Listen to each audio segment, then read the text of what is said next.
Bom, boa noite, professor. Boa noite a todos. Eu vim aqui primeiro esse vídeo para comentar dois tópicos, que é sobre o Levi Vygotsky e Jeremy Brunner. Bom, começar falando sobre o Levi. Ele diz a concepção sobre ideologia.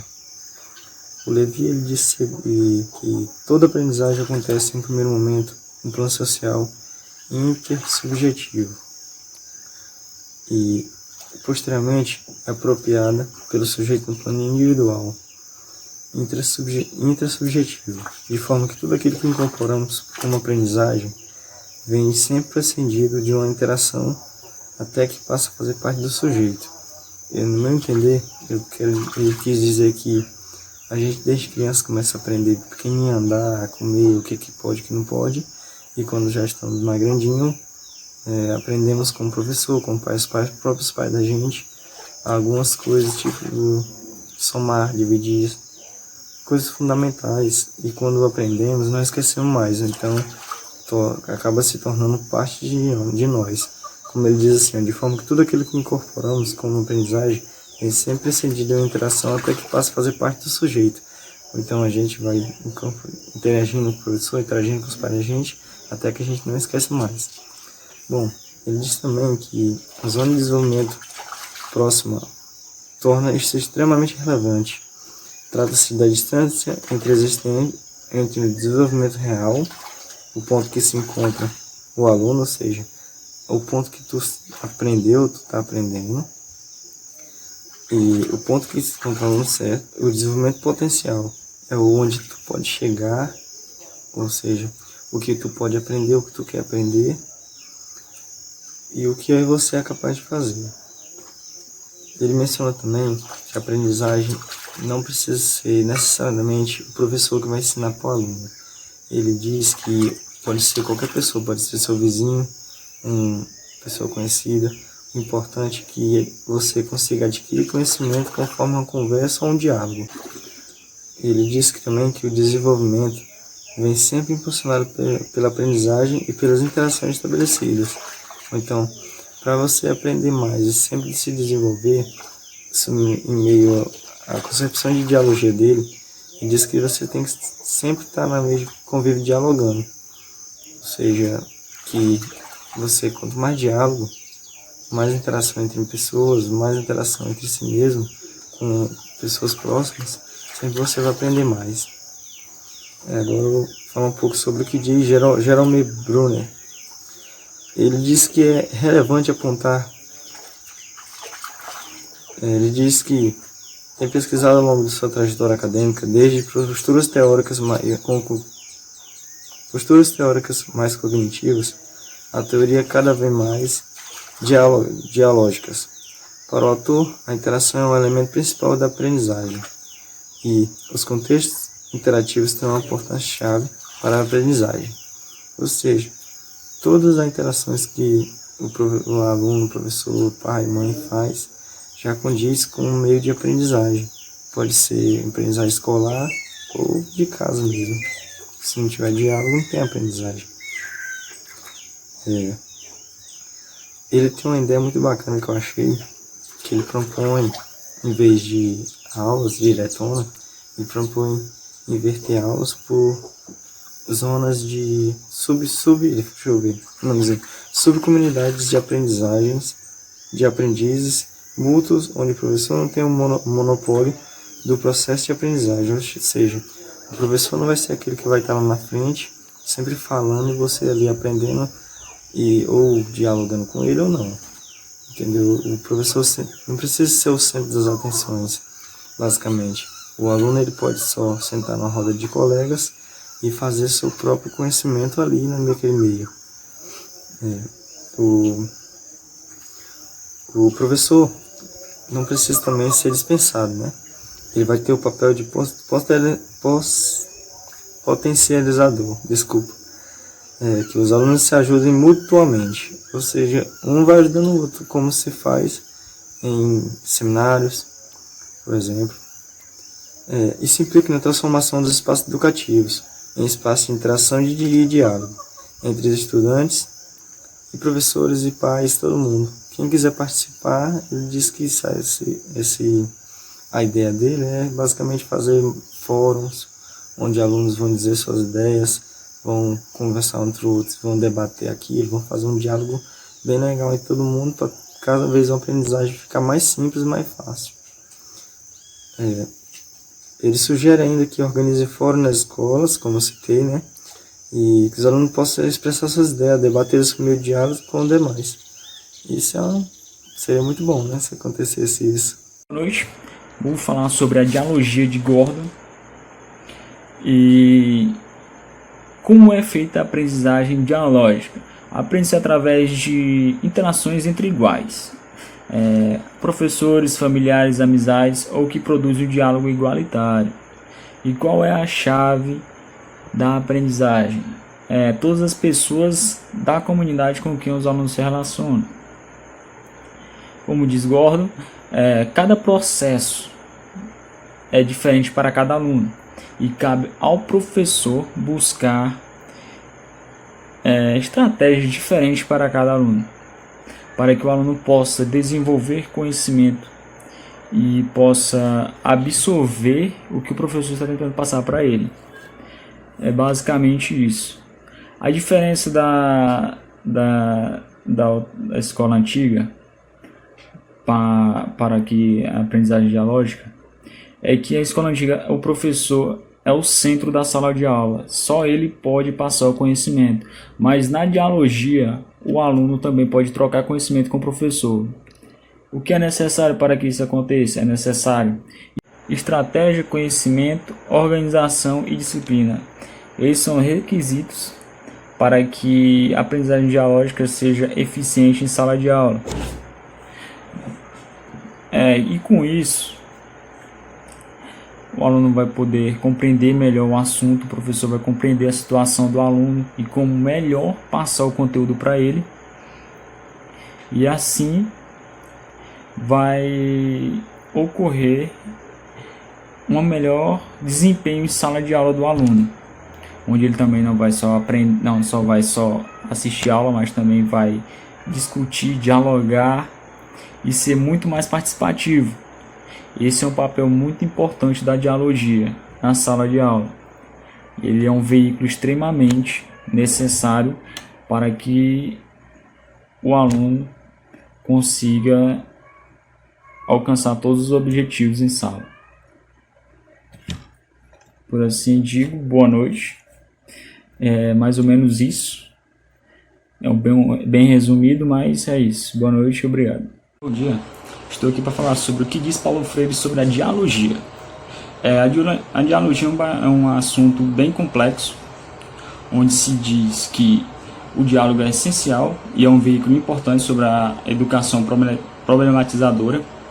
O que é educação problematizadora? É aquela educação que o professor não só transmite os conhecimentos, mas entende o que o aluno passa e a cultura sobre o aluno, todos os conhecimentos que ele já teve até chegar ali naquele ponto. Aí o diálogo, qual é o papel importante do diálogo na educação problematizadora? É que com o diálogo é possível adquirir e compreender a melhor forma de que o aluno possa aprender. E assim o aluno terá um melhor desempenho e também uma melhor vontade de aprender, porque certos conteúdos, sem o professor saber a maneira certa de entregar para o aluno ou só jogar, o aluno não vai aprender. Então, com o diálogo, que diz Paulo Freire sobre a dialogia, é que com o diálogo é possível desenvolver uma maneira eficiente para que o aluno aprenda o conteúdo e não só transmitir para o aluno. E assim o aluno possa compreender melhor o que diz aquele certo conteúdo. Com o diálogo é possível também entender a cultura, o que o aluno passou e o meio que ele se encontra, assim obtendo melhor desempenho e aprendizado em sala de aula. Sendo assim, posso dizer que o diálogo é um veículo bastante importante na educação. pois com ele é possível obter melhores resultados no aprendizado, melhores resultados no convívio entre o aluno e o professor, é bem eficiente. Necessários para acontecer o diálogo em sala de aula. Primeiro, é necessário colaboração entre professor e aluno, união, organização e comunicação. Esses são os principais quesitos para acontecer o diálogo em sala de aula. Com isso, pode-se obter o conhecimento dos problemas do outro aluno e do professor, e qual a dificuldade de aprender e a dificuldade de ensinar. É bem simples, mas é isso. Bom, boa noite, né? O meu nome é Sara Barros e o tema que eu escolhi foi diálogo igualitário. Bom, para ter um diálogo igualitário é necessário que as pessoas se tratam de igual para igual durante esse diálogo, né? Não importa a função da pessoa, a classe social ou até mesmo a idade. Porque muitas das vezes, né, as pessoas, na hora de dialogar com alguém, ou querer uma opinião, ou querer saber de algo, não dá ouvido para a pessoa só porque é uma pessoa que não é estudada, é uma pessoa humilde, é da roça e tal. Mas quando é uma pessoa de classe alta, vamos dizer assim, bem estudada, com doutorado, dá total atenção. E muitas das vezes, né, dependendo do que a gente quer saber, muitas das vezes essa pessoa humilde, que não é tão estudada, tem mais a oferecer a nós do que essa pessoa que é de classe super alta. Então é isso. Para ter um diálogo igualitário, é necessário que as pessoas tenham a mesma oportunidade de falar e de serem executadas. Certo. Então, eu fiquei com inteligência cultural e não vai ser muita coisa, vai ser bem breve. Eu vou tentar resumir o máximo o meu entendimento, para que não fique um vídeo muito grande. Enfim, a inteligência cultural, ela é a capacidade que o indivíduo tem de funcionar de maneira eficaz em situações culturalmente diversas.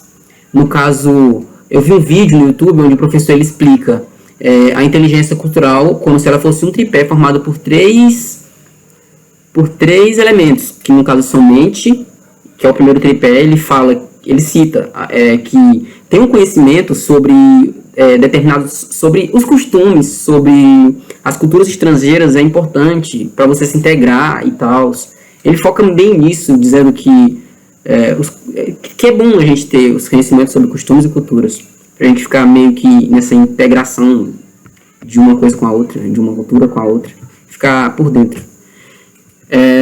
O segundo pilar, no caso, a segunda perna desse tripé é o corpo.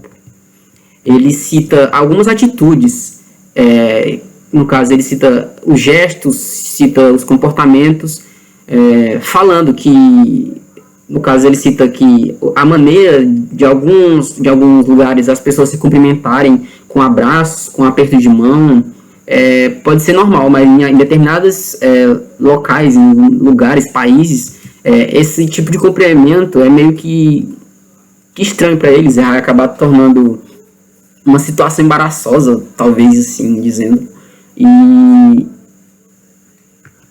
E é isso, tipo, porque cada pessoa tem uma cultura diferente, né, um jeito de se cumprimentar, um jeito de agir, e talvez isso acabe meio que deixando a pessoa desconfortável com a situação.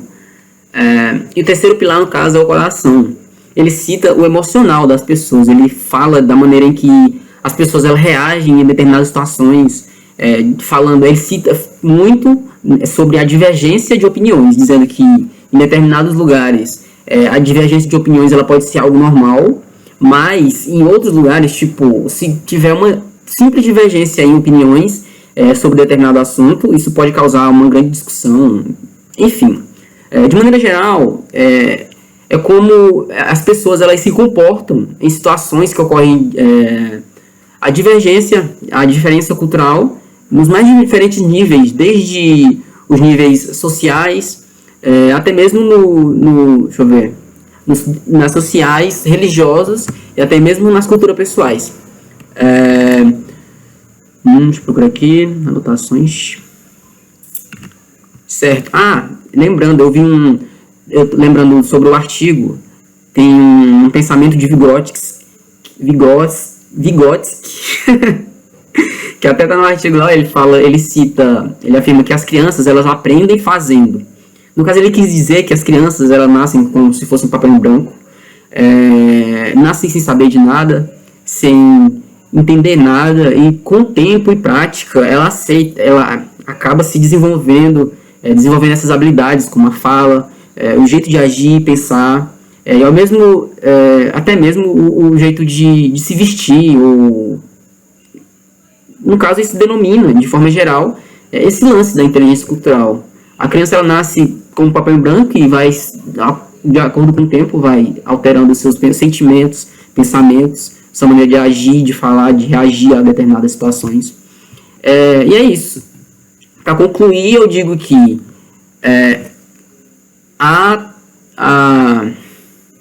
meu Deus do céu, tô bugado. Inteligência cultural, ela não passa, ela é basicamente um instrumento que conduz o indivíduo a um bom desenvolvimento de relações, das relações interpessoais. E é isso, professor. Boa noite. Boa tarde. Meu tema é transformação. A transformação, ela promove interação, que possibilita mudanças nas próprias pessoas. A maneira de aprender, ela é gerada a partir do diálogo igualitário. Acaba por transformar as pessoas e seus conceitos que têm de si mesmas. Elas mesmas criam um conceito de si mesma. Na escola, significa que os professores sozinhos, eles não podem garantir uma boa educação para os alunos. É dever dos pais também e dos familiares mais próximos contribuir para que o aluno tenha uma educação de qualidade. E também, meninas e meninos, eles se espelham nos professores e nas pessoas próximas de si, entendeu? É através o que tem ao seu redor que a criança ela vai tendo um autoconceito de si. A comunidade aprendizagem estão voltadas para uma educação transformadora. Ela transforma as pessoas, entendeu? Olá, hoje abordaremos a aprendizagem dialógica com ênfase na criação de sentido. Um dos maiores problemas da educação brasileira e de muitos sistemas de ensino é a perda de seus estudantes pela evasão. Isso se dá principalmente pelo fato de que os alunos não compreendem o motivo pelo qual estão estudando e no que aplicarão aqueles conceitos. Paulo Freire enfatizou bastante a criação de sentido como sendo fundamental no ensino brasileiro, pois o que na realidade diverge bastante do que é pautado em sala de aula. Na sua frase: educar é impregnar de sentido o que fazemos a cada instante.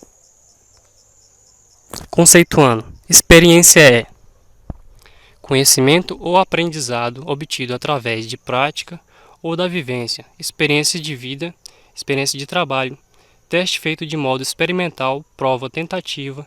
Neste trabalho, seu contrato é de experiência. Na imagem apresenta claramente uma experiência que está sendo adquirida por uma criança que está sendo monitorada por um adulto numa prática biológica ou agropecuária, ou uma prática agrícola. Experiências assim devem ser valorizadas, pois apresentam o resultado da prática que é baseado na teoria. Método montessoriano. Este método é um método bastante interessante, pois há de convergir com a criação de sentido. Uma professora italiana chamada Maria Montessori implementou esse método, que dá ênfase na autonomia, na liberdade com limites e no crescimento natural da criança nos aspectos físicos, sociais e intelectuais e psicológicos. Alguns estudantes que foram implementados pelo esse método de Maria Montessori, que hoje são bastante famosos e muitos devem conhecer.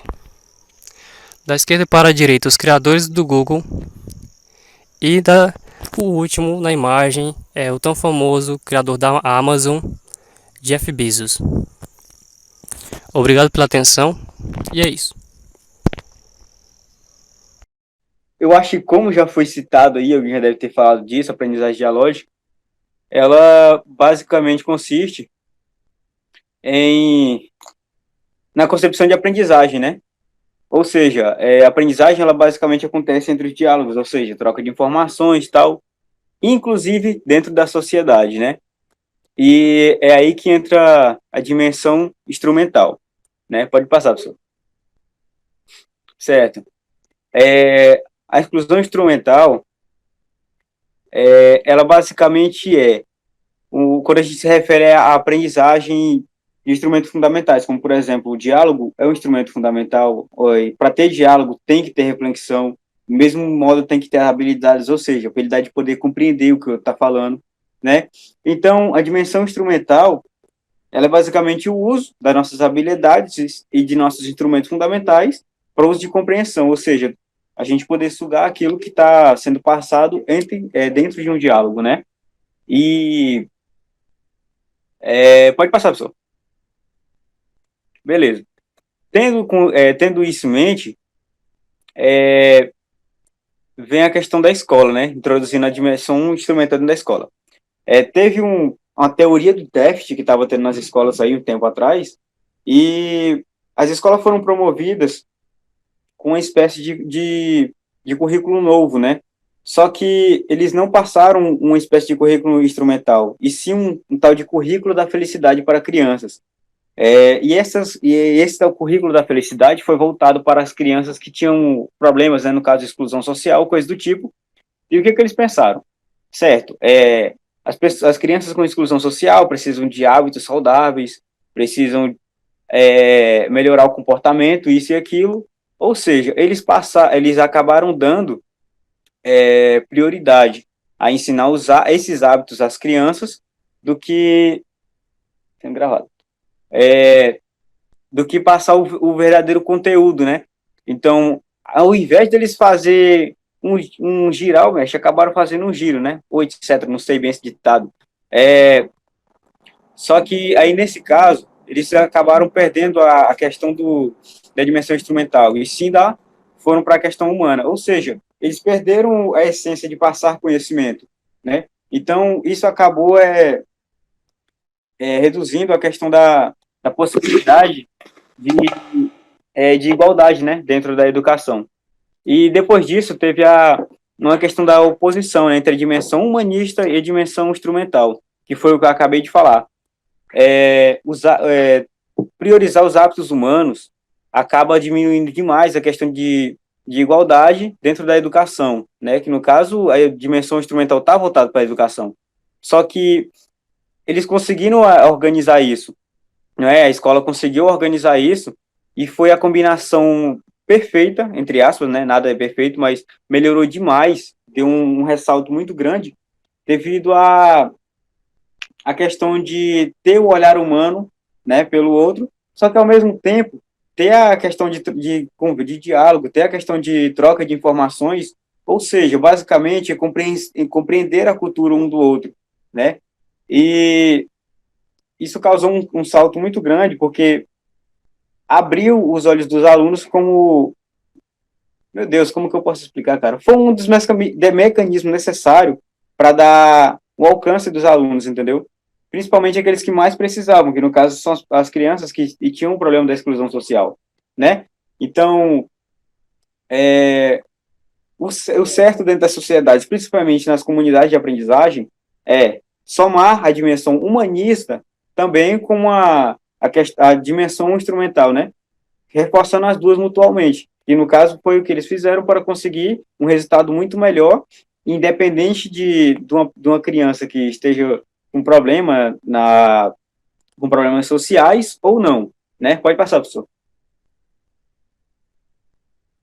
E vem a questão da aprendizagem instrumental nas comunidades de aprendizagem, né? Resumidamente as comunidades de aprendizagem, elas estão voltadas para a questão de qualidade de ensino, né? Qualidade de ensino. Até porque a ideia delas é promover a competência de leitura, matemática, ciências, história, tá bom? Então, podendo compreender isso, de forma, somando também com a humanista, né, através do diálogo. Por exemplo, se a gente for recuperar o que foi dito até agora, a gente vai observar que a dimensão instrumental são fundamentos de diálogo igualitário, ou seja, o aumento da diversificação das interações. No caso, a gente está envolvendo cultura, porque, por exemplo, basicamente foi o seguinte, com a união dessas duas, é as comunidades de aprendizagem, elas conseguiram ter essa dedicação de qualidade de ensino. Por quê? A qualidade de ensino usa a aprendizagem instrumental como uma forma de diálogo. Por exemplo, se eu passar aí, eu coloquei uma frase não, algumas coisas que foram ditas com alguns alunos, porque numa roda de conversa, a gente percebeu que, ou melhor, os pesquisadores perceberam que os alunos, eles interagiam mais, e com a troca de interação, eles aprendiam mais, ou seja, havia compreensão daquilo que estava sendo dito, né? Porque, da mesma forma que o senhor estava ouvindo aquilo, o senhor acaba passando, ou seja, ensinando para alguém, certo? Então, basicamente, essa foi a ideia a noção da dimensão instrumental. E acho que é isso.